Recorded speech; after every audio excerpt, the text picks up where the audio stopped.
السلام علیکم class 8 history کا آج ہم 3rd چیپٹر شروع کریں گے جس کا عنوان ہے برطانوی ہندوستان میں سیاسی بیداری۔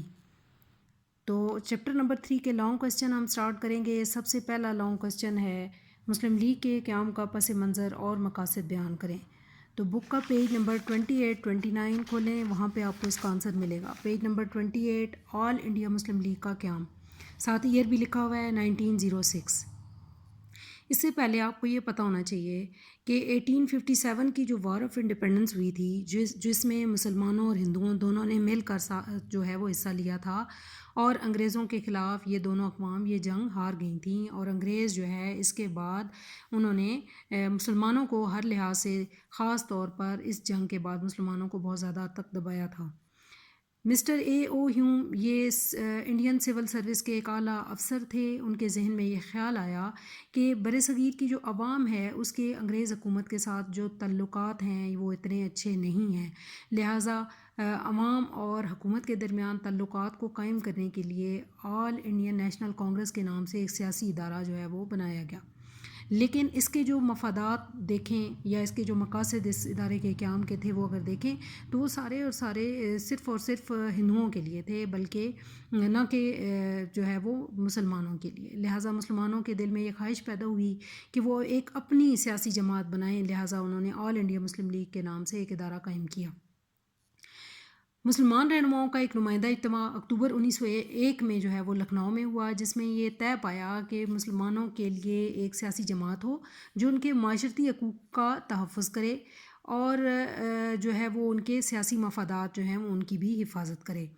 دسمبر 1906 میں ڈھاکہ میں محمڈن ایجوکیشنل کانفرنس کا سالانہ اجلاس ہوا، جس میں برصغیر کے بہت سے اہم رہنماؤں نے شرکت کی۔ کانفرنس میں جہاں تعلیمی مسائل تھے ان کو دیکھنے کے ساتھ ساتھ ایک سیاسی جماعت کی تشکیل کے بارے میں بھی تبادلہ خیال کیا گیا، یعنی سوچا گیا۔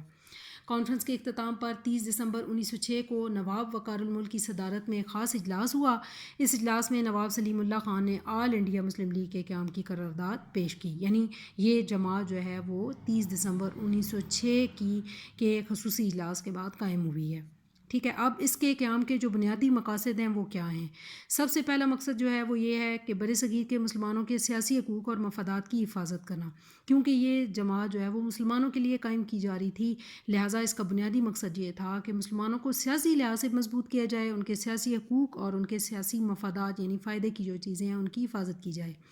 دوسرا جو اس جماعت کے قیام کا مقصد تھا وہ یہ تھا کہ جو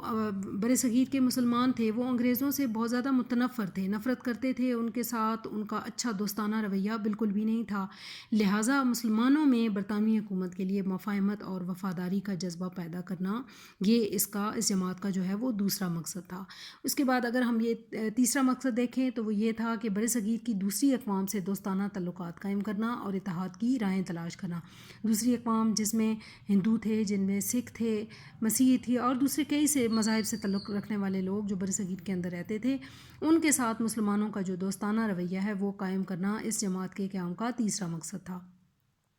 تو مسلم لیگ کا جب قیام کیا گیا، یہ برصغیر کی تاریخ کا ایک بہت اہم واقعہ ہے اور ایک اہم ایونٹ تھا، جس کے بعد مسلمان ایک جھنڈے تلے جمع ہو گئے اور